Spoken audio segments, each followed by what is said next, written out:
ஆயிரக்கணக்கான கழகத்தினுடைய செயல் வீரர்களே, குழுமியிருக்கிற நண்பர்களே, தாய்மார்களே, பத்திரிகை நண்பர்களே, உங்கள் அனைவருக்கும் முதற்கண் நன்றி கலந்த வணக்கம்.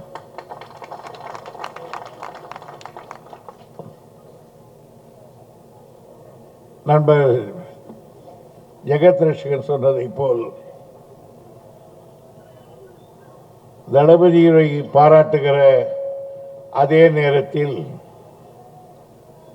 சேகர் பாபையும் பாராட்ட வேண்டிய சூழ்நிலை உருவாகிவிடுகிறது. காரணம், நான் 1962 இருந்து சென்னை மாநகரத்தினுடைய அரசியலை அறிந்தவர். ஒன்றுபட்ட சென்னையாக இருந்த காலத்திலிருந்து பல மாவட்ட கழக செயலாளர்களை பார்த்தவர். ஆனால் பாபு அவர்கள் அதிலே ஒரு தனி ரகமானவர்.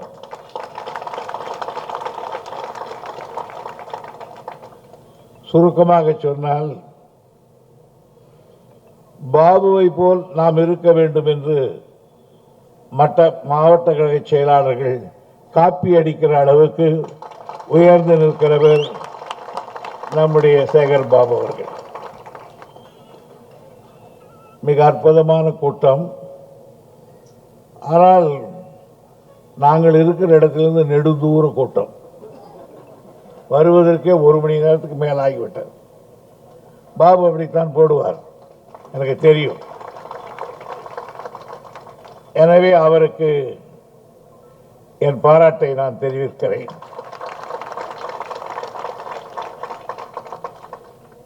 கழகத்தின் தலைவராக இருக்கக்கூடிய தளபதி அவர்களுக்கு இன்றைக்கு பிறந்தநாள் விழா. இன்னும் சில மாதங்களில் தமிழகத்தினுடைய முதலமைச்சராக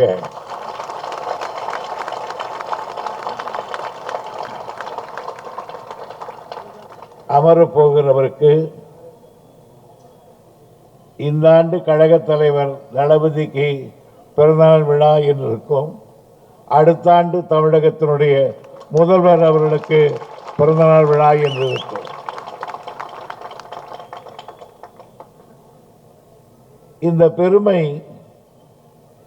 ஒரே நாளில் அவருக்கு உருவானதல்ல. இந்த பெருமை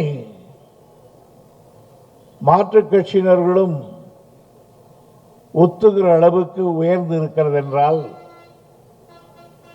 அதற்கு அவர் பட்ட கஷ்டம் கொஞ்சம் நஞ்சம் அல்ல.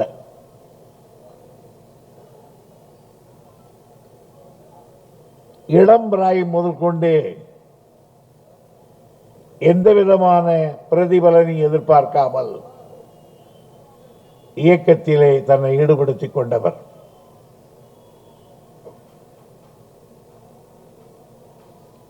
அப்பா அம்மா தடுத்தும் கேட்காமல்,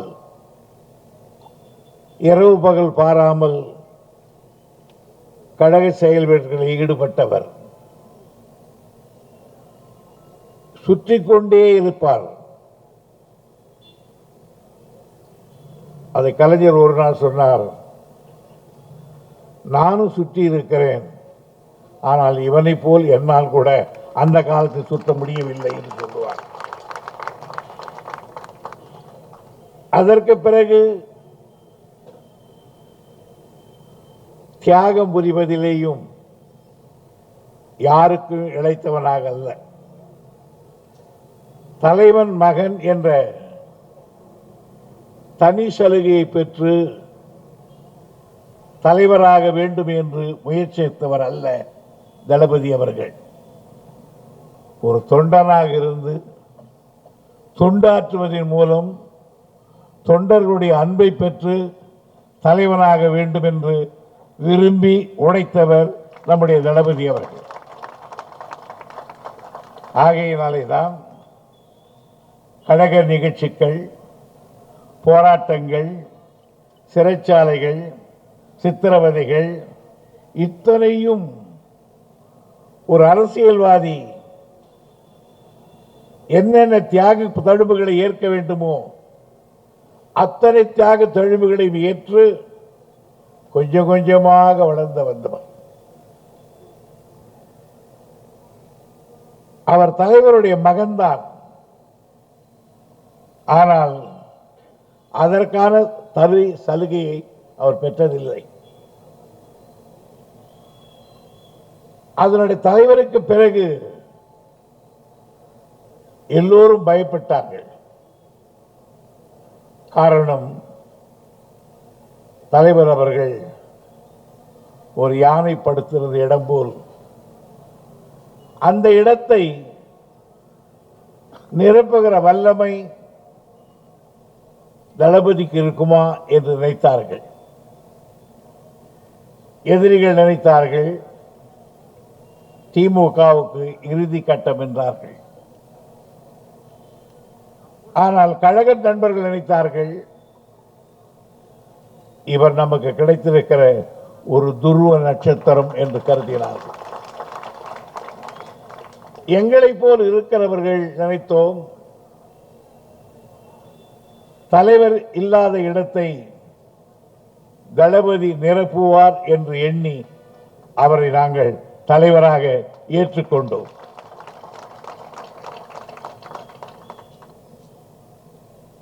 அந்த பொறுப்பை அவர் ஏற்றுக்கொண்டதுக்கு பிறகு அவருக்கு சோதனை அதிகம். நீண்ட காலமாக கிட்டத்தட்ட ஒரு வருட காலத்துக்கு மேலாக பொது வாழ்க்கையிலே இப்படிப்பட்ட கூட்டங்களை சந்திப்பதற்கு கொரோனா ஒரு விடுதலை, ஒரு இடைவெளி விட்டுவிட்டது. ஆனால் எல்லா அரசியல்வாதிகளும் ஓய்வெடுத்துக் கொண்டார்கள். ஆனால் அந்த கொரோனா காலத்திலே கூட இயக்கத்தை இயக்குவது எப்படி என்று அவராகவே சிந்தித்து கழகத்தோழனை பார்த்து சொன்னார், வீதியோரத்தில் வாழ்வதற்கு வகையற்று இருக்கிறவர்களை சென்று அணுகுங்கள், ஒன்றுபடுவோம் வாருங்கள் என்று அடையுங்கள், வேண்டியதை தாருங்கள் என்று சொன்னார். கழகத் தொண்டன் துடித்தெழுந்து போனார். அதற்கு பிறகு கொஞ்சம் கொஞ்சமாக அதில் ஈடுபட்டு தொலைக்காட்சி மூலமும் வானொலி காணொளி மூலமும் இயக்கத்தை கொஞ்சம் கூட நமத்து போகாமல் கட்டி காத்தார். என்னை பொறுத்தவரையில் கிட்டத்தட்ட ஒரு கிளைக்கழகம் குக்கிராமத்தில் இருக்கிற கிளைக்கழகத்தினுடைய செயலாளர் நம்பரை கூட வாங்கி வைத்துக் கொண்டு நான் ஸ்டாலின் பேசுகிறேன், எப்படி இருக்கிறது உங்கள் ஊட்டம்? அவன் கிராமத்தில் இருக்கிறவன் இப்படி ரொம்ப பேர் கிளம்பி இருக்கான்டா, வைடா போனேன் நான். அவனுக்கு என்ன சரியாது இல்லையா? நான் தான் மு.க. ஸ்டாலின் பேசுறேன்னா சொல்லுவாயா கருணாநிதி பேசுறது கூட சொல்லுவிடா, நீ வைடா போனேன்னா. அதுக்கப்புறம் ஒன்றிய செயலாளரை விட்டு என் தலைவர் தான் பேசுறான்னு சொன்னதுக்கு அப்புறம் தான் கொஞ்சம் கொஞ்சமா நம்பிக்கை வந்து அவன் தலைவர் பேசுகிறான் தான். தலைவர் தன்னோடு பேசினார் என்பதை அவன் நினைத்து நினைத்து பெருமைப்பட்டு என்னிடத்திலே பேசினார் என்று ஒரு மாத காலம் அந்த நினைவுகளை அசை போட்டுக் கொண்டே இருந்தார். அதற்கு பிறகு கழகத்தினுடைய தேர்தல்கள் விட்டது. அதையும் சுருப்பி காட்டினார். ஒரு பக்கத்திலே கொரோனாவில் இருந்து கழகத்தை கட்டி காப்பாற்றினார், சோரம் போகாமல் தடுத்து காட்டினார். இன்னொரு பக்கம் ஆளுங்கட்சியை அதிர வைத்தார். இங்கே நண்பர் பீட்டர் அல்போன்ஸ் ஒன்று சொன்னார், தளபதிக்குத்தான் அந்த தைரியம் இருக்கிறது சொன்னார். பீட்டர் அல்போன்ஸ் அவர்களே, அண்ணா அவர்கள் மிகப்பெரிய அறிஞர். ஆனால் டெல்லி வட்டாரம் அவர் எப்பொழுது புரிந்து கொண்டதென்றால், அவர் ராஜ்யசபாவுக்கு சென்று அங்கே ஆற்றிய உரைக்கு பிறகுதான் அண்ணா எவ்வளவு பெரிய அறிஞர் என்று வடபுலம் அறிந்து கொண்டது. அவர் பேச்சாற்றலை மட்டும் அறிந்து கொண்டது. ஆனால் அவர் செயல் திட்டத்தை வடபுலம் அறிந்து கொள்ளவில்லை. அதற்கு பிறகு கலைஞர் அவர்கள் முதலமைச்சரானார்கள். கலைஞர் அவர்கள் முதலமைச்சரானதுக்கு பிறகுதான், டெல்லிக்கு போனதுக்கு பிறகுதான் கலைஞரை டெல்லி அறிந்து கொண்டது. இன்னும் ஒரு படி முன்னே சொல்ல வேண்டுமானால், முதலாக அவர் இங்கே முதலமைச்சராகி நிதி கேட்க வேண்டும் என்பதற்காக அன்றைய மாதவன் அமைச்சரை அழைத்துக் கொண்டு டெல்லிக்கு போகிறார். மொரார்ஜி தேசாய் நிதியமைச்சர் 4:30 மணிக்கு வர சொன்னார். ஆனால் டிராபிக்ல ஒரு 10 நிமிடம் லேட் ஆகிவிட்டது. மொரார்ஜி தேசாய்க்கு கழகமும் பிடிக்காது, வந்திருக்கிற கலைஞரும் பிடிக்காது. எனவே கடுகெடுத்து சொன்னான் அந்த ஆள், உங்கள் வீட்டு வேலைக்காரனானால் 4:30 மணிக்கு வர சொன்னால் 10 நிமிடம் லேட்டாக வருகிறீர்களே என்று எடுத்த எடுப்பிலே கடுகெடுப்பினான். கலைஞருக்கு அப்பொழுதே கொஞ்சம் சுயமரியாதை உணர்வு வந்து விட்டது. அதை சொன்னார் கலைஞர். அந்த வார்த்தையை கேட்ட பிறகு அவருக்கு முன்னால் இருந்த நாற்காலியில் அமர்ந்தேன் என்று சொல்வது கூட தப்பு. முள்ளின் மீது உட்காருவதை போல் நான் உட்கார்ந்தேன். அந்த உணர்வு. அடுத்த கேள்வி கேட்டால், எங்கே வந்தீர்கள்? நிதி கேட்பதற்காக வந்திருக்கிறோம். பணங்காய்க்கும் மரம் ஒன்றும் என் தோட்டத்தில் இல்லையே பறித்துக் கொடுப்பதற்கு. அதுவரையிலே பொறுமையாக இருந்த தலைவர் தான் யார் என்பதை காட்டுகிறார். பணங்காய்க்கும் மரம் உலகத்திலே கிடையாது, பின் எப்படி உன் தோட்டத்தில் இருக்கும் என்று கேட்டார். மொரார்ஜி தேசாய்க்கு நெற்றியில் அறிந்ததை போல் இருந்தது. கொஞ்சம் ஜாக்கிரதையான ஆள் போல் இருக்கிறது.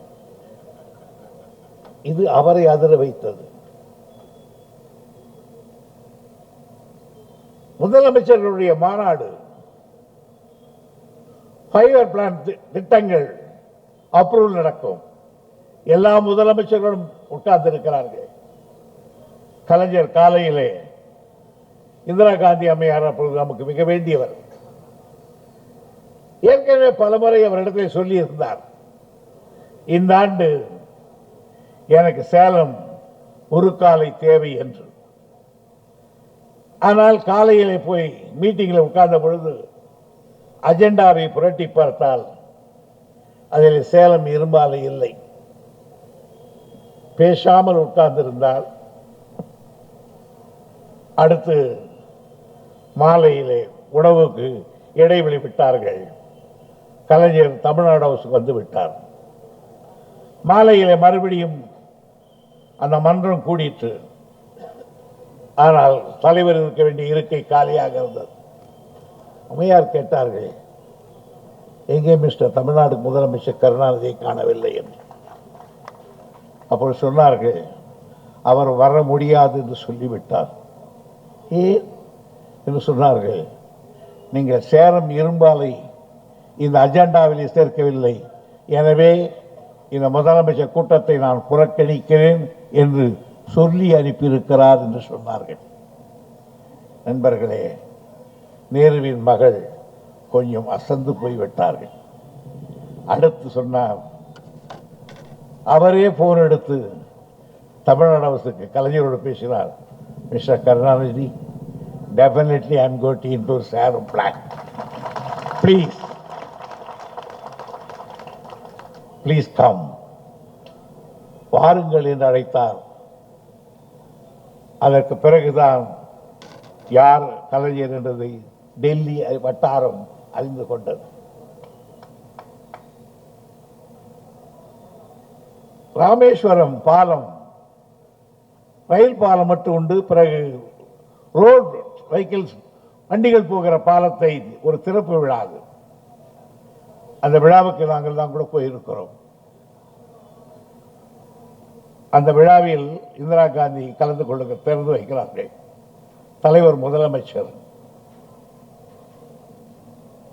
ஆனால் கலைஞருக்கு பயங்கரமான காய்ச்சல். அவரால் நிற்க முடியவில்லை.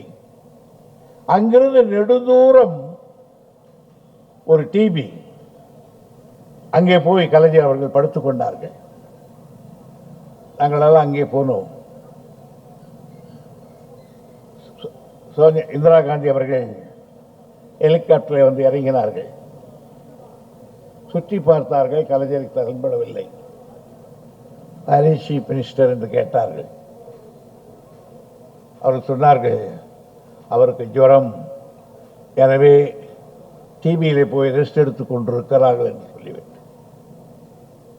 நண்பர்களே, அந்த அம்மையார் அந்த பிரிட்ஜை ஒரு கத்திரியால் அப்படி கத்தரித்து விட்டு அடுத்த நிமிடம் கார் ஏறி நெடுந்தூரத்தில் இருந்த அந்த அரசு விடுதிக்கு வந்து தலைவரை படுத்திருப்பதை பார்த்து கையை இப்படி வைத்து தொட்டு பார்த்து, இங்கே பார்த்து, ஜுரம் அதிகமாக இருக்கிறது, டாக்டர்கள் இல்லையா என்று அவரோடு வந்த டாக்டர்களை அட்டென்ட் செய்தவர்கள் அந்த அன்பின் மிகுதியையும் பெற்று காட்டியவர். தான் என்ன சொன்னாலும் நாடு ஏற்றுக்கொள்ளும் என்று கருதி ஒரு இருண்ட காலத்தில் மிசாவை கொண்டு வந்தார் அந்த அம்மையார். அப்பொழுது நமக்கு அவர் வேண்டியவர் தான். ஆனால் கலைஞர் அவர்கள் அதை எதிர்த்து ஒரு தீர்மானத்தை நம் செயற்குழுவிலே போட்டு நிறைவேற்றினார்கள். ஆனால் இந்திரா காந்தி அம்மையாருக்கு அப்பொழுது நம்முடைய உதவியால் அவர் பிரதமராக இருந்த காலகட்டம் முடிந்ததற்கு பிறகு இரண்டாவது முறை உடனே எல்லோரும் சொன்னார்கள், அந்த தீர்மானத்தை ரகுராமையா என்கிற ஒரு அமைச்சரை அனுப்பி சொல்லுங்கள் கருணாநிதியிடத்தில். அவருடைய எண்ணம் எதிர்த்ததாகவே இருக்கட்டும், தீர்மானம் இருக்கட்டும், இனிமேல் அதை அழுத்தமாக பேச வேண்டாம் என்று சொல்லுங்கள். இன்னொரு ஆண்டு காலம் நான் நீடிப்பு தருகிறேன் சட்டசபைக்கு என்று சொன்ன பொழுது அந்த நிமிடத்திலே கூட சொன்னார்கள், நான் பதவிக்கு ஆசைப்பட்டவன், கொள்கை வழி வந்தவன் என்று. அதை எதிர்த்து சட்டமன்றத்திலே பேசி நாம் சட்டமன்றத்திலே நாம் சாட்சி இழந்தோம். ஓராண்டு காலம் நாங்கள் மிசாவிலே வருத்தப்பட்டோம். பிறகு வெளியே வந்த பிறகு அம்மையார் அவர்கள் வருத்தப்படுவதாக சொன்னார்கள். கலைஞர் சொன்னார், மன்னிக்கிறவன் தான் மனிதன், எனவே அம்மையாரை நாங்கள் மன்னிக்க தயாராக இருக்கிறோம், ஆனால் அவர் வாபஸ் பெற வேண்டும் என்று கேட்டார். அதே அம்மையாரை கொண்டு வந்து சென்னை கடற்கரை நிற்க வைத்து நான் மிசாவை கொண்டு வந்ததற்காக நான் வருத்தப்படுகிறேன், நான் வாபஸ் பெறுகிறேன் என்று சொன்ன பிறகுதான் நேருவின் மகளே வருக, நிலையான ஆட்சி தருக என்று கேட்டார். நான் எதற்கு இதையெல்லாம் சொல்லுகிறேன் என்றால், பல காலகட்டங்களில் இவையெல்லாம் டெல்லியை அதிர வைத்தார் கலைஞர். ஆனால் நம்முடைய தளபதி அவர்கள் டெல்லிக்கு போகாமலே, முதலமைச்சர் ஆகாமலே, ஒரு தாக்கீது அனுப்பாமலே, மு.க. ஸ்டாலின் என்ற திமுக தலைவர் என்ற நிலையிலே இருந்து டெல்லியை அலற வைத்திருக்கிறார். இல்லாவிட்டால் இந்த நாட்டினுடைய பிரதமர் நேற்றைக்கு அப்படி பேசியிருப்பாரா? நேற்றைக்கு உள்துறை அமைச்சர் அப்படி பேசியிருப்பாரா? ஆகவே டெல்லி பயப்படுகிறது. அவர்களுக்கு என்ன காரணம் என்றால், இந்தியாவில் எல்லோரும் கை கட்டி நின்று விட்டார்கள். பஞ்சாபில் யாரோ சில பேர் கொஞ்சம் தைரியசாலிகள் இருக்கிறார்கள். மமதா என்ற ஒரு பெண்மணி, ஒரு வீராங்கனை வங்கத்தில் எதிர்த்து நிற்கிறார். இது தவிர இந்தியா அடிபணிந்திருக்கிறது. அவர்களுக்கு என்னவென்று கேட்டால் அரசியல் ரீதியிலே கூட எதிரிகளை அட்ஜஸ்ட் செய்து விடலாம். ஆனால் திமுகவோடு அடிப்படையிலேயே நமக்கு வேறுபட்டிருக்காங்க. இந்துத்துவாவை ஆதரிப்பவர் உண்டு, நாம் எதிர்க்கிறோம். பீட்டர் சொன்னதை போல் நாம் சமஸ்கிருதத்தை எதிர்க்கிறோம், நாம் இந்தி எதிர்க்கிறோம், இந்துத்துவ கொள்கை எதிர்க்கிறோம், மதவெறி எதிர்க்கிறோம். ஆக எது எது கொள்கை என்று பிஜேபி கருதுகிறதோ அதெல்லாம் நமக்கு விரோதமான கொள்கையாக நாம் கருதுகிறோம். ஆனால் சர்வ வல்லமையோடு தன்னை எதிர்ப்பதற்கு யாரும் இல்லை என்று நிலையை இன்றைக்கு மதிப்புக்குரிய பிரதமர் உருவாக்கி இருக்கிறார். பாராளுமன்றத்தை நினைத்தால் கூட்டுகிறார், அவர் நினைக்காவிட்டால் போங்கள் என்கிறார். அவர் நினைத்தால் சபைக்கு வருகிறார், இல்லாவிட்டால் போய்கொண்டே இருக்கிறார். பாராளுமன்றம் அவர்களுக்கு ஒரு பொழுதுபோக்கு மன்றமாகத்தான் மாறி இருக்கிறது. ஆனால் இங்க வெறுமனே ஒரு கட்சியினுடைய தலைவராக இருக்கிற தளபதியை பார்த்து இவ்வளவு சைனியத்தை வைத்திருக்கிறவர் பயப்படுகிறார் என்றால் அதைத்தான் பீட்டர் அல்போர்ட் சொன்னார். எதிர்த்து கேட்கிற தைரியம் அது அப்பனிடத்தில் அவர் பெற்றது.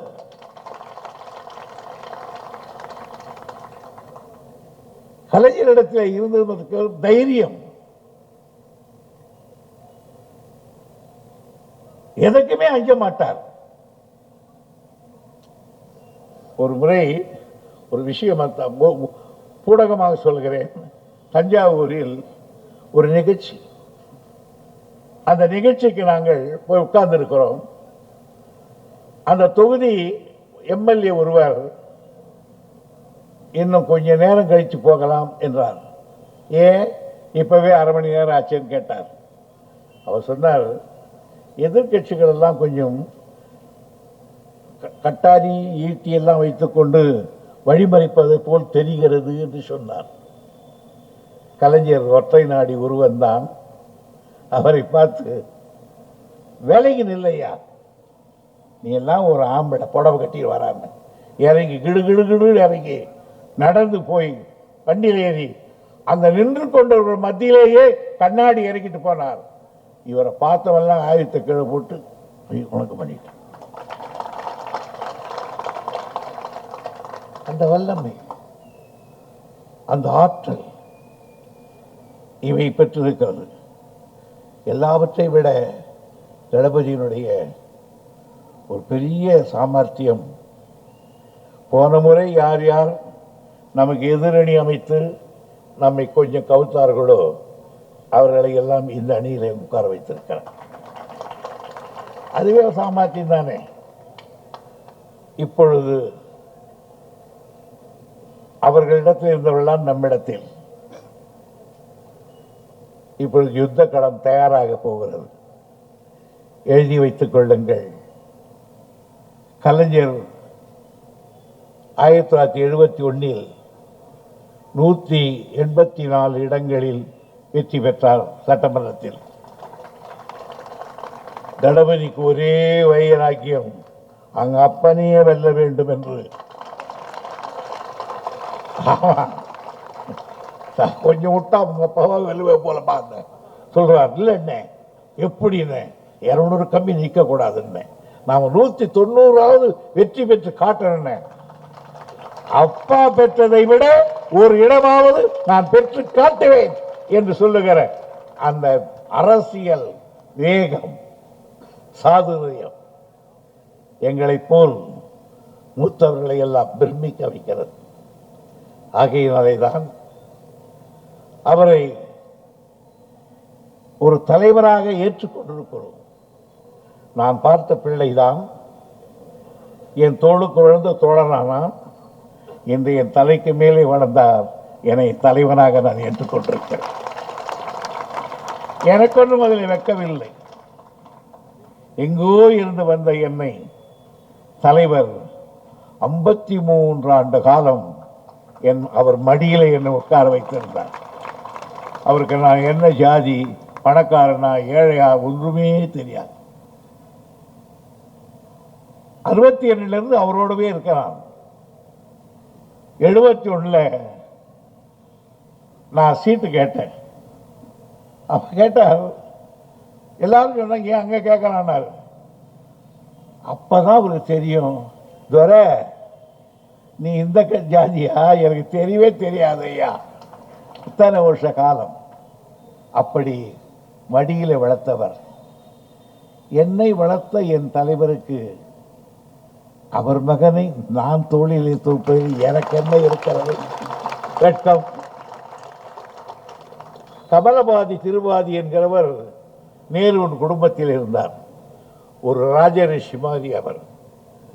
நேருவினுடைய மந்திரி சபையிலும் இருந்தார், இந்திரா காந்தி மந்திரி சபையிலும் இருந்தார், ராஜீவ் காந்தி மந்திரி சபையில் இருந்தார். அதுக்கப்புறம் செத்து போயிட்டார். அது மாண்டா துரைமுருகன் கலைஞர் மந்திரி சபையில் இருப்பார், தளபதி மந்திரி சபையில் இருப்பார், நாளைக்கு உதயா மந்திரி சபையில் இருப்பார். எனக்கு ஒன்று கவலை வரல, எனக்கு ஒன்று இல்லை. என் தலைவர் விட்டு சாதாரண ஒரு குழந்தைக்கு கூட தூக்கி வைத்து என் கொஞ்சுகிற ஆற்றல் என் தலைவா என்று கேட்பது ஆற்றல் எனக்கு உண்டு. நான் என்ன வளர்த்தவர். இந்த இயக்கத்தை கொண்டு வந்து எங்கோ இருந்த என்னை இன்றைக்கு 2 கோடி மக்கள் இருக்கிற இந்த கட்சியினுடைய பொதுச் செயலாளராக உட்கார வைத்திருக்கிறாரே, இது ஒன்று போதாதா? நான் அண்ணாவோடு மிக நெருக்கமாக பழகி இருக்கிறவன், இரவு பகல் என்று பாராமல் பழகி இருக்கிறவன். நாவலரோடு சுற்றுப்பிரயாணத்திலே போய் சுற்றி சுற்றி வந்திருக்கிறவன், பேராசிரியரிடத்திலே அறிவு பெற்றவன். அந்த அண்ணா அலங்கரித்த இடம் கழகத்தின் பொதுச் செயலாளரிடம், அந்த நாவலர் இருந்த இடம், பேராசிரியர் உட்கார்ந்த இடம், அந்த இடத்தில் அவர்களெல்லாம் கட்சியை உருவாக்கியவர்கள். நான் கட்சியிலே உறுப்பினரானவன். என்னை அந்த இடத்திலே கலைஞருக்கு உட்கார வைப்பதை போல் என்னை உட்கார வைத்திருக்காரே தளபதி, இதை விட எனக்கு என்ன பெருமை. நான் ஏன் அவருக்கு வாழ்நாள் முழுவதும் நன்றி உள்ளவனாக இருக்கக்கூடாது? எனவே இந்த வருகிற தேர்தலில் எழுதி வைத்துக் கொள்ளுங்கள். சத்தியமாக, திடமாக, உறுதியாக 160-70 இடங்களுக்கு மேல் நாம் வெற்றி பெறுகிறோம்.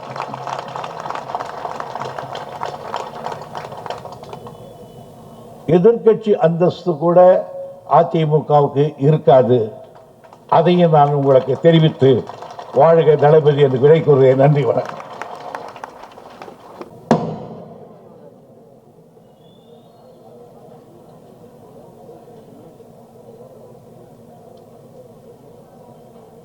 சென்னை கிழக்கு மாவட்ட திராவிட முன்னேற்ற கழக இளைஞரணியின் சார்பில் தளபதியினுடைய பிறந்தநாள் விழாவை லட்சிய தலைவரின் எழுச்சி நாள் என்று பெயரிட்டு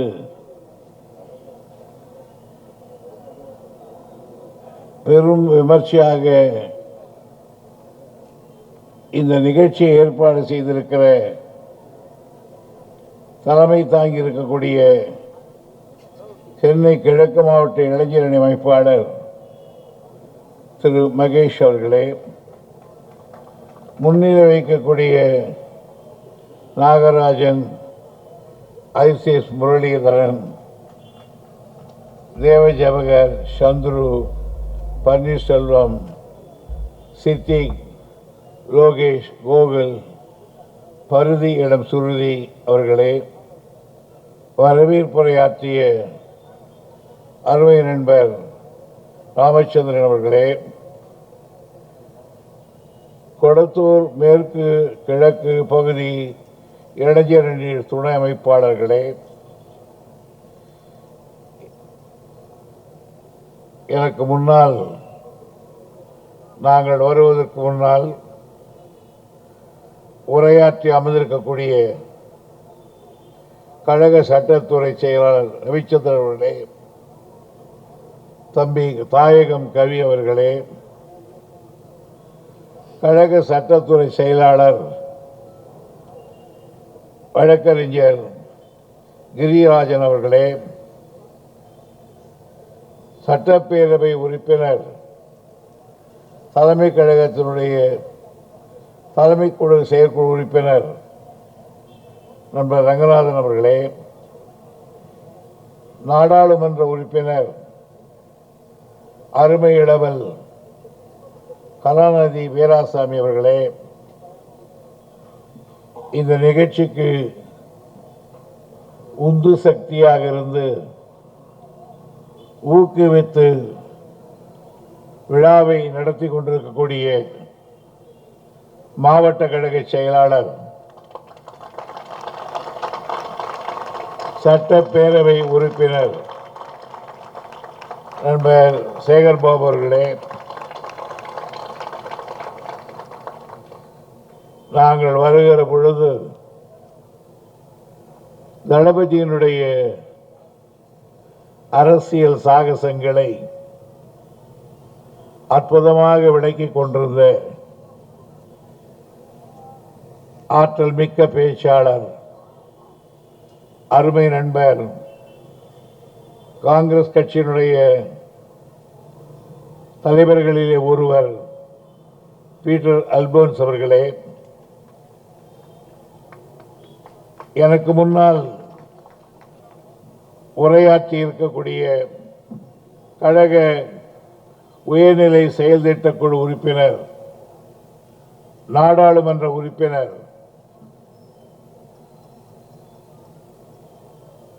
டாக்டர் ஜெகத்ரட்சன் அவர்களே மற்றும் நன்றி உரையாற்ற இருக்கிற அதிபதி பாபு அவர்களே மற்றும் இந்த அழைப்பதில் பெயர் போடப்பட்டிருக்கிற ஆயிரக்கணக்கான கழகத்தினுடைய செயல் வீரர்களே, குழுமியிருக்கிற நண்பர்களே, தாய்மார்களே, பத்திரிகை நண்பர்களே, உங்கள் அனைவருக்கும் முதற்கண் நன்றி கலந்த வணக்கம்.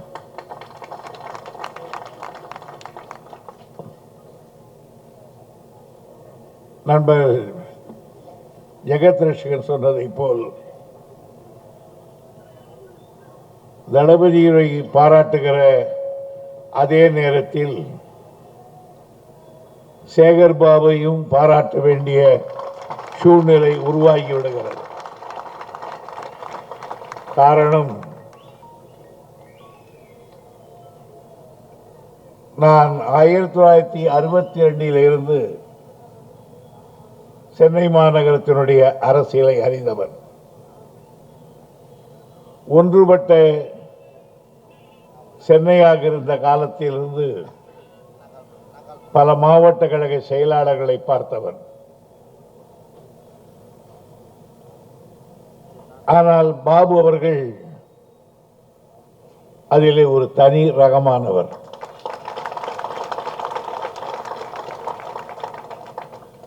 சுருக்கமாக சொன்னால், பாபுவை போல் நாம் இருக்க வேண்டும் என்று மற்ற மாவட்ட கழக செயலாளர்கள் காப்பி அடிக்கிற அளவுக்கு உயர்ந்து நிற்கிறவர் நம்முடைய சேகர் பாபு அவர்கள். மிக அற்புதமான கூட்டம். ஆனால் நாங்கள் இருக்கிற இடத்திலிருந்து நெடுந்தூர கூட்டம். வருவதற்கே 1 மணி நேரத்துக்கு மேலாகிவிட்டார். பாபு அப்படித்தான் போடுவார், எனக்கு தெரியும். எனவே அவருக்கு என் பாராட்டை நான் தெரிவிக்கிறேன்.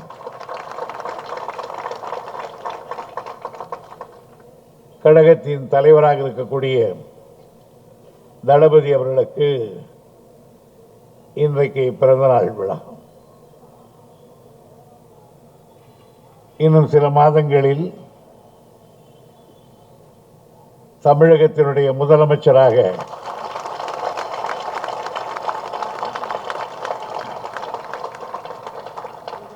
அமரப்போகிறவருக்கு இந்த ஆண்டு கழக தலைவர் தளபதிக்கு பிறந்தநாள் விழா என்று இருக்கும். அடுத்த ஆண்டு தமிழகத்தினுடைய முதல்வர் அவர்களுக்கு பிறந்தநாள் விழா என்று இருக்கும். இந்த பெருமை ஒரே நாளில் அவருக்கு உருவானதல்ல. இந்த பெருமை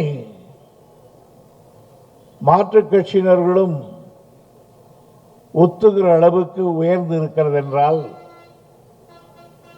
அதற்கு அவர் பட்ட கஷ்டம் கொஞ்சம் நஞ்சம் அல்ல.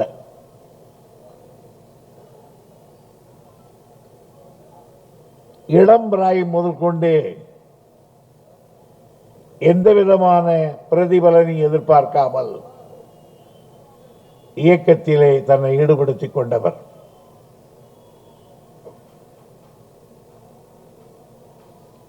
அப்பா அம்மா தடுத்தும் கேட்காமல் இரவு பகல் பாராமல் கழக செயல்பாடுகளில் ஈடுபட்டவர். சுற்றி கொண்டே இருப்பார். அதை கலைஞர் ஒரு நாள் சொன்னார், நானும் சுற்றி இருக்கிறேன், ஆனால் இவனை போல் என்னால் கூட அந்த காலத்தில் சுற்ற முடியவில்லை என்று சொல்லுவார். அதற்கு பிறகு தியாகம் புரிவதிலேயும் யாருக்கும் இழைத்தவனாக அல்ல. தலைவன் மகன் என்ற தனி சலுகையை பெற்று தலைவராக வேண்டும் என்று முயற்சித்தவர் அல்ல தளபதி அவர்கள். ஒரு தொண்டனாக இருந்து தொண்டாற்றுவதன் மூலம் தொண்டர்களுடைய அன்பை பெற்று தலைவனாக வேண்டும் என்று விரும்பி உழைத்தவர் நம்முடைய தளபதி அவர்கள். ஆகையினாலே தான் கழக நிகழ்ச்சிகள், போராட்டங்கள், சிறைச்சாலைகள், சித்திரவதைகள் இத்தனையும் ஒரு அரசியல்வாதி என்னென்ன தியாக தழும்புகளை ஏற்க வேண்டுமோ அத்தனை தியாக தழும்புகளையும் ஏற்று கொஞ்சம் கொஞ்சமாக வளர்ந்து வந்தவர். அவர் தலைவருடைய மகன்தான். ஆனால் அதற்கான சலுகையை அவர் பெற்றதில்லை. அதனுடைய தலைவருக்கு பிறகு எல்லோரும் பயப்பட்டார்கள். காரணம், தலைவர் அவர்கள் ஒரு யானை படுத்திருந்த இடம் போல் அந்த இடத்தை நிரப்புகிற வல்லமை தளபதிக்கு இருக்குமா என்று நினைத்தார்கள். எதிரிகள் நினைத்தார்கள் திமுகவுக்கு இறுதி கட்டம் என்றார்கள். ஆனால் கழக நண்பர்கள் நினைத்தார்கள் இவர் நமக்கு கிடைத்திருக்கிற ஒரு துருவ நட்சத்திரம் என்று கருதினார்கள். எங்களை போல் இருக்கிறவர்கள் நினைத்தோம் தலைவர் இல்லாத இடத்தை தளபதி நிரப்புவார் என்று எண்ணி அவரை நாங்கள் தலைவராக ஏற்றுக்கொண்டோம்.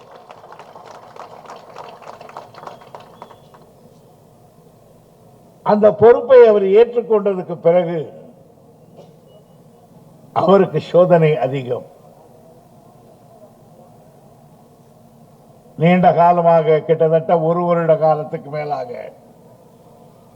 பொது வாழ்க்கையிலே இப்படிப்பட்ட கூட்டங்களை சந்திப்பதற்கு கொரோனா ஒரு விடுதலை, ஒரு இடைவெளி விட்டுவிட்டது.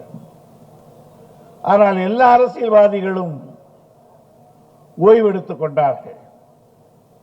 ஆனால் அந்த கொரோனா காலத்திலே கூட இயக்கத்தை இயக்குவது எப்படி என்று அவராகவே சிந்தித்து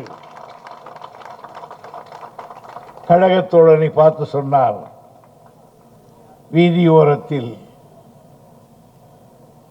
வாழ்வதற்கு வகையற்று இருக்கிறவர்களை சென்று அணுகுங்கள், ஒன்றுபடுவோம் வாருங்கள் என்று அடையுங்கள், வேண்டியதை தாருங்கள் என்று சொன்னார். கழகத் தொண்டன் துடித்தெழுந்து போனான். அதற்கு பிறகு கொஞ்சம் கொஞ்சமாக அதில் ஈடுபட்டு தொலைக்காட்சியின் மூலமும் வானொலி காணொளி மூலமும் இயக்கத்தை கொஞ்சம் கூட நமத்து போகாமல் கட்டி காத்தார். என்னை பொறுத்தவரையில் கிட்டத்தட்ட ஒரு கிளைக்கழகம் குக்கிராமத்தில் இருக்கிற கிளைக்கழகத்தினுடைய செயலாளர் நம்பரை கூட வாங்கி வைத்துக் கொண்டு நான் ஸ்டாலின் பேசுகிறேன், எப்படி இருக்கிறது உங்கள் ஊட்டம்? அவன் கிராமத்தில் இருக்கிறவன் இப்படி ரொம்ப பேர் கிளம்பி இருக்கான்டா, வெயிலா போனேன் நான். அவனுக்கு என்ன சரியாது இல்லையா? நான் தான் மு.க. ஸ்டாலின் பேசுறேன்னா சொல்லுவாயா. கருணாநிதி பேசுறது கூட சொல்லுவிடா, நீ வெயிலா போனேன்னா. அதுக்கப்புறம் ஒன்றிய செயலாளரை விட்டு என் தலைவர் தான் பேசுறான்னு சொன்னதுக்கு அப்புறம் தான் கொஞ்சம் கொஞ்சமா நம்பிக்கை வந்து அவன் தலைவர் பேசுகிறான் தான். தலைவர் தன்னோடு பேசினார் என்பதை அவன் நினைத்து நினைத்து பெருமைப்பட்டு என்னிடத்திலே பேசினார் என்று ஒரு மாத காலம் அந்த நினைவுகளை அசை போட்டுக் கொண்டே இருந்தார். அதற்கு பிறகு கழகத்தினுடைய தேர்தல்கள் விட்டது. அதையும் சுருப்பி காட்டினார். ஒரு பக்கத்திலே கொரோனாவில் இருந்து கழகத்தை கட்டி காப்பாற்றினார், சோரம் போகாமல் தடுத்து காட்டினார். இன்னொரு பக்கம் ஆளுங்கட்சியை அதிர வைத்தார். இங்கே நண்பர் பீட்டர் அல்போன்ஸ் ஒன்று சொன்னார், தளபதிக்குத்தான் அந்த தைரியம் இருக்கிறது சொன்னார். பீட்டர் அல்போன்ஸ் அவர்களே, அண்ணா அவர்கள் மிகப்பெரிய அறிஞர். ஆனால் டெல்லி வட்டாரம் அவர் எப்பொழுது புரிந்து கொண்டதென்றால், அவர் ராஜ்யசபாவுக்கு சென்று அங்கே ஆற்றிய உரைக்கு பிறகுதான் அண்ணா எவ்வளவு பெரிய அறிஞர் என்று வடபுலம் அறிந்து கொண்டது. அவர் பேச்சாற்றலை மட்டும் அறிந்து கொண்டது. ஆனால் அவர் செயல் திட்டத்தை வடபுலம் அறிந்து கொள்ளவில்லை. அதற்கு பிறகு கலைஞர் அவர்கள் முதலமைச்சரானார்கள். கலைஞர் அவர்கள் முதலமைச்சரானதுக்கு பிறகுதான், டெல்லிக்கு போனதுக்கு பிறகுதான் கலைஞரை டெல்லி அறிந்து கொண்டது. இன்னும் ஒரு படி முன்னே சொல்ல வேண்டுமானால், முதலாக அவர் இங்கே முதலமைச்சராகி நிதி கேட்க வேண்டும் என்பதற்காக அன்றைய மாதவன் அமைச்சரை அழைத்துக் கொண்டு டெல்லிக்கு போகிறார். மொரார்ஜி தேசாய் நிதியமைச்சர் 4:30 மணிக்கு வர சொன்னார். ஆனால் டிராபிக்ல ஒரு 10 நிமிடம் லேட் ஆகிவிட்டது. மொரார்ஜி தேசாய்க்கு கழகமும் பிடிக்காது, வந்திருக்கிற கலைஞரும் பிடிக்காது. எனவே கடுகெடுத்து சொன்னான் அந்த ஆள், உங்கள் வீட்டு வேலைக்காரனானால் 4:30 மணிக்கு வர சொன்னால் 10 நிமிடம் லேட்டாக வருகிறீர்களே என்று எடுத்த எடுப்பிலே கடுகெடுப்பினான். கலைஞருக்கு அப்பொழுதே கொஞ்சம் சுயமரியாதை உணர்வு வந்து விட்டது. அதை சொன்னார் கலைஞர். அந்த வார்த்தையை கேட்ட பிறகு அவருக்கு முன்னால் இருந்த நாற்காலியில் அமர்ந்தேன் என்று சொல்வது கூட தப்பு. முள்ளின் மீது உட்காருவதை போல் நான் உட்கார்ந்தேன். அந்த உணர்வு. அடுத்த கேள்வி கேட்டால், எங்கே வந்தீர்கள்?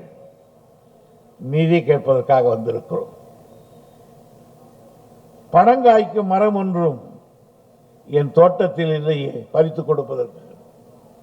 அதுவரையிலே பொறுமையாக இருந்த தலைவர் தான் யார் என்பதை காட்டினார். பனங்காய்க்கும் மரம் உலகத்திலே கிடையாது, பின் எப்படி உன் தோட்டத்தில் இருக்கும் என்று கேட்டார்.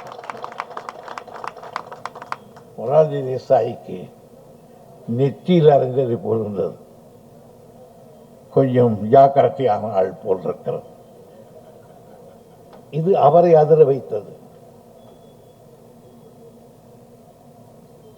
முதலமைச்சர்களுடைய மாநாடு, ஃபைவர் பிளான் திட்டங்கள் அப்ரூவல் நடக்கும். எல்லா முதலமைச்சர்களும் உட்கார்ந்து இருக்கிறார்கள். கலைஞர் காலையிலே இந்திரா காந்தி அம்மையார் அப்பொழுது நமக்கு மிக வேண்டியவர். ஏற்கனவே பலமுறை அவரிடத்தில் சொல்லி இருந்தார், இந்த ஆண்டு எனக்கு சேலம் ஒரு காலை தேவை என்று. ஆனால் காலையிலே போய் மீட்டிங்கில் உட்கார்ந்த பொழுது அஜெண்டாவை புரட்டி பார்த்தால் அதில் சேலம் இரும்பாலை இல்லை. பேசாமல் உட்கார்ந்திருந்தால் அடுத்து மாலையிலே உணவுக்கு இடைவெளி விட்டார்கள். கலைஞர் தமிழ்நாடு ஹவுஸுக்கு வந்து விட்டார். மாலையிலே மறுபடியும் அந்த மன்றம் கூடிற்று. ஆனால் தலைவர் இருக்க வேண்டிய இருக்கை காலியாக இருந்தது. அம்மையார் கேட்டார்கள், எங்கே மிஸ்டர் தமிழ்நாடு முதலமைச்சர் கருணாநிதியை காணவில்லை என்று. அப்பொழுது சொன்னார்கள், அவர் வர முடியாது என்று சொல்லிவிட்டார்.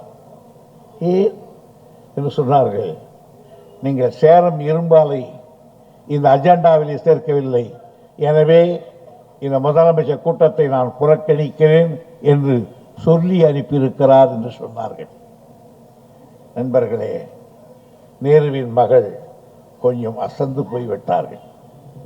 அடுத்து சொன்னார், அவரே போன் எடுத்து தமிழ்நாடு அரசுக்கு கலைஞரோடு பேசினார். Mister Karunanidhi, definitely I am going into Salem plan. Please come.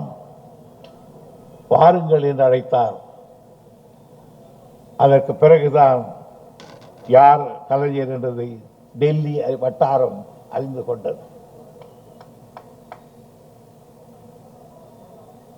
Rameswaram பாலம், ரயில் பாலம் மட்டும் உண்டு. பிறகு ரோட் வெஹிக்கிள்ஸ் வண்டிகள் போகிற பாலத்தை ஒரு திறப்பு விழா.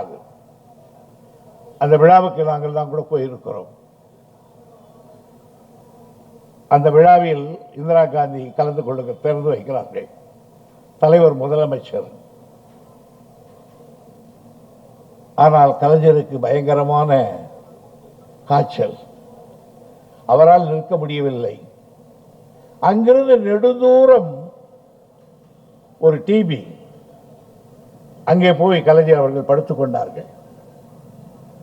நாங்களெல்லாம் அங்கே போனோம். இந்திரா காந்தி அவர்கள் ஹெலிகாப்டரை வந்து இறங்கினார்கள். சுற்றி பார்த்தார்கள். கலைஞருக்கு தென்படவில்லை. சீஃப் மினிஸ்டர் என்று கேட்டார்கள்.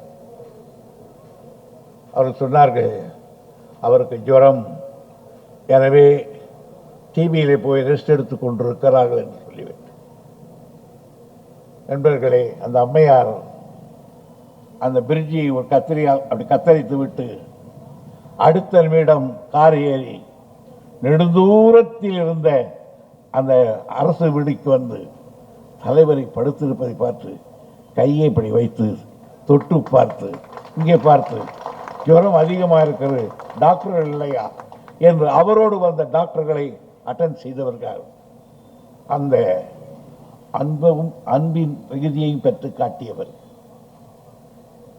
தான் என்ன சொன்னாலும் நாடு ஏற்றுக்கொள்ளும் என்று கருதி ஒரு இருண்ட காலத்தில் மிசாவை கொண்டு வந்தார் அந்த அம்மையார். அப்பொழுது நமக்கு அவர் வேண்டியவர் தான். ஆனால் கலைஞர் அவர்கள் அதை எதிர்த்து ஒரு தீர்மானத்தை நம் செயற்குழுவிலே போட்டு நிறைவேற்றினார்கள். ஆனால் இந்திரா காந்தி அம்மையாருக்கு அப்பொழுது நம்முடைய உதவியால் அவர் பிரதமராக இருந்த காலகட்டம் முடிந்ததற்கு பிறகு இரண்டாவது முறை உடனே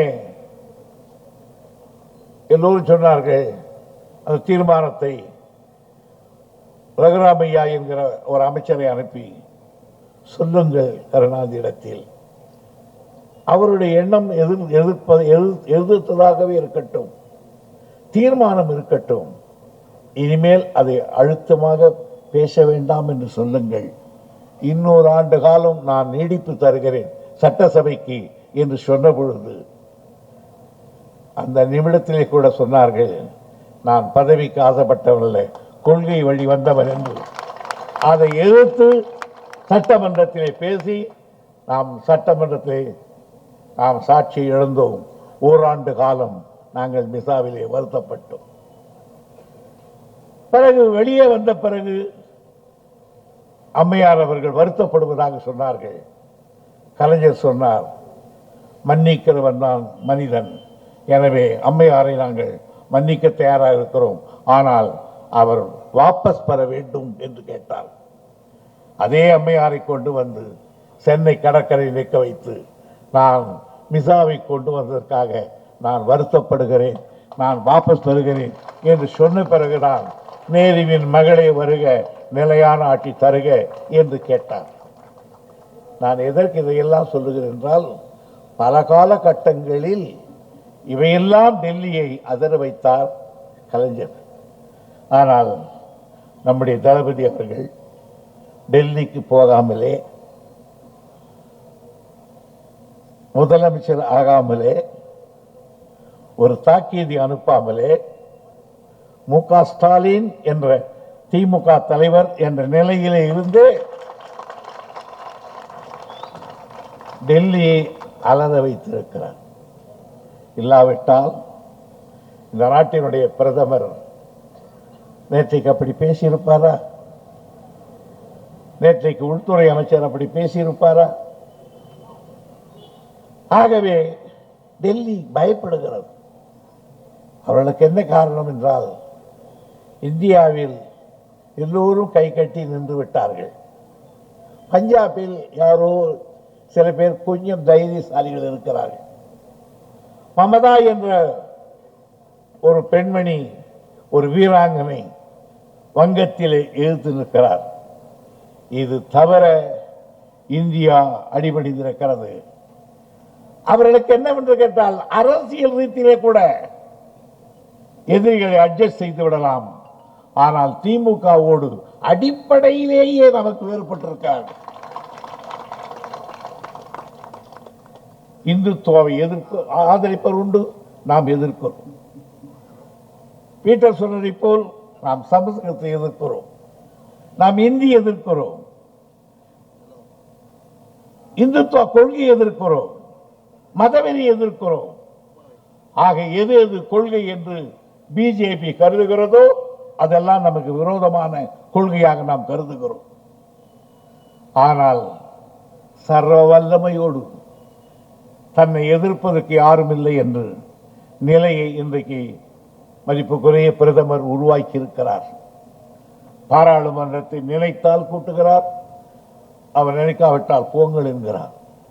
அவர் நினைத்தால் சபைக்கு வருகிறார், இல்லாவிட்டால் போய்கொண்டே இருக்கிறார்.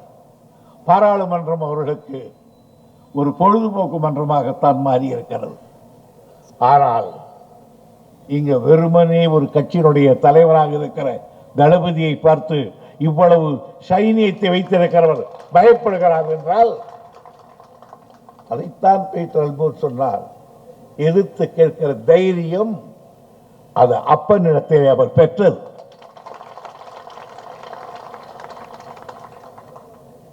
கலைஞரிடத்தில் இருந்ததற்கு தைரியம், எதற்குமே அஞ்ச மாட்டார்.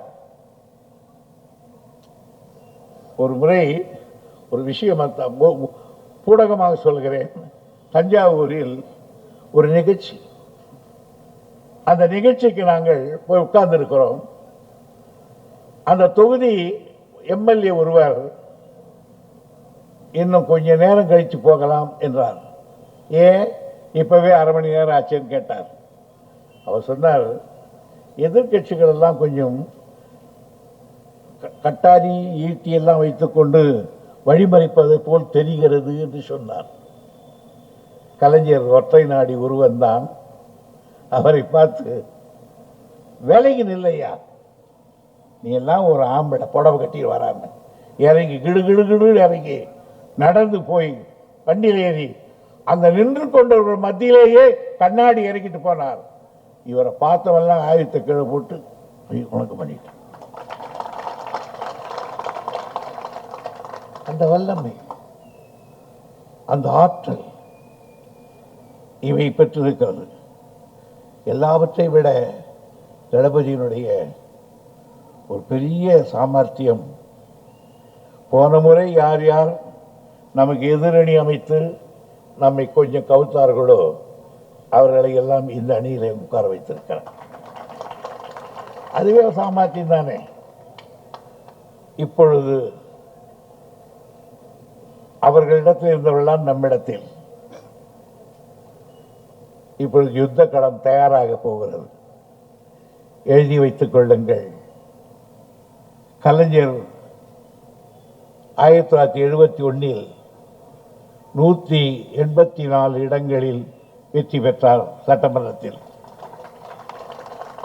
தளபதிக்கு ஒரே வைராக்கியம், அங்க அப்பனையே வெல்ல வேண்டும் என்று.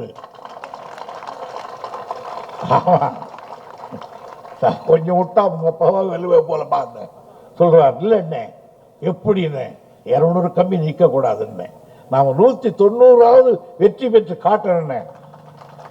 அப்பா பெற்றதை விட ஒரு இடமாவது நான் பெற்று காட்டுவேன் என்று சொல்லுகிற அந்த அரசியல் வேகம், சாதுரியம் எங்களை போல் மூத்தவர்களை எல்லாம் பிரமிக்க வைக்கிறது.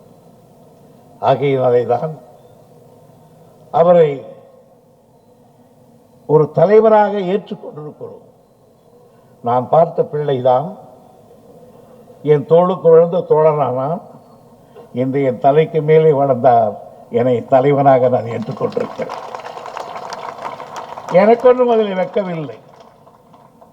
எங்கோ இருந்து வந்த என்னை தலைவர் 53 ஆண்டு காலம் அவர் மடியிலே என்னை உட்கார வைத்திருந்தார். அவருக்கு நான் என்ன ஜாதி, பணக்காரனா ஏழையா ஒன்றுமே தெரியாது. 62 அவரோடவே இருக்கிறான். 71 நான் சீட்டு கேட்டேன். அப்ப கேட்டார், எல்லாரும் சொன்னாங்க ஏன் அங்க கேட்கறான்னாரு. அப்பதான் அவருக்கு தெரியும், துரை நீ இந்த ஜாதியா, எனக்கு தெரியவே தெரியாது ஐயா. இத்தனை வருஷ காலம் அப்படி மடியில வளர்த்தவர்.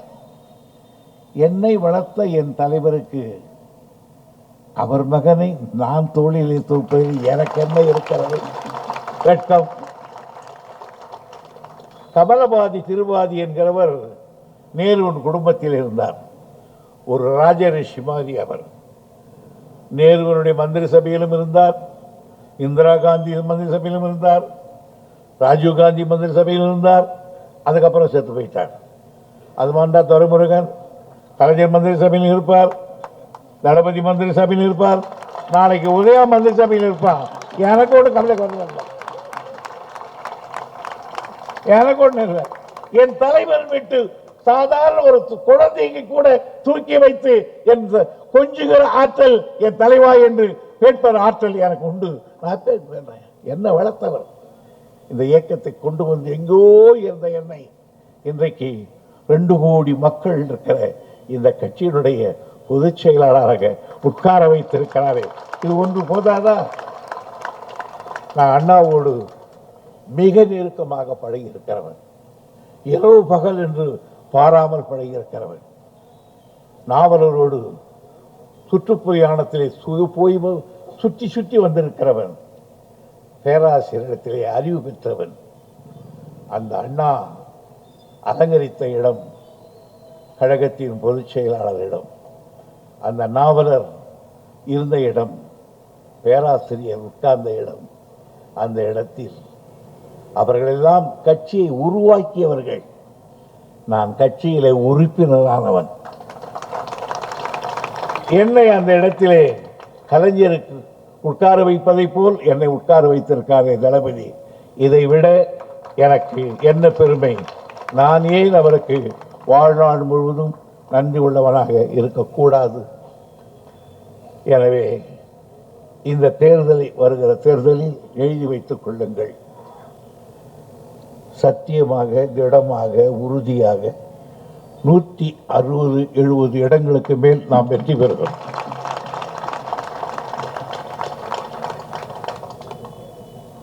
எதிர்க்கட்சி அந்தஸ்து கூட அதிமுகவுக்கு இருக்காது. அதையும் நான் உங்களுக்கு தெரிவித்து வாழ்க தளபதி என்று விடை கூறுகிறேன். நன்றி, வணக்கம். இந்த வீடியோ உங்களுக்கு பிடிச்சிருந்தா ப்ளீஸ் லைக் அண்ட் ஷேர் பண்ணுங்க. மறக்காம எங்க சேனலை சப்ஸ்கிரைபும் பண்ணுங்க.